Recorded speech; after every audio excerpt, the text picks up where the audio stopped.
నేను మీ రాజా, మాస్ రాజా. మాట mass, matter కల్లాస్. అయ్యో ఏందాది? మెగా హీరో సాయి ధరమ్ తేజ్కి తిక్క ఎందుకు? తేజకి ఎలా ఉందో అన్న ముచ్చట పక్కన పెడితే మా బస్తీలో మాటలు గిట్లనే ఉన్నాయి. పిల్ల నువ్వు లేని జీవితం అంటూ పిల్లని ఎతుక్కుంటూ హిట్టు కొట్టిండు.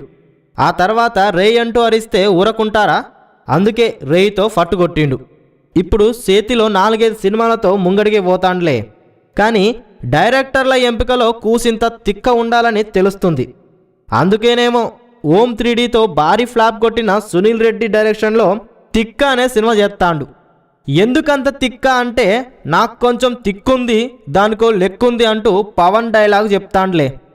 ఏందిదురు అంటే నేను మా పవన్ మావను ఫాలో అవుతున్న డైరెక్టర్ని కాదు, మంచి కథ చూస్తున్నా, కథ నచ్చితే ఓకే చెప్తా, అందుకే సునీల్ రెడ్డి చెప్పిన కథ నచ్చడంతో నా తిక్క స్టార్ట్ అయిందని అంటాండు. నేను మీ రాజా, మాస్ రాజా. మాట మాస్, మ్యాటర్ కల్లాస్.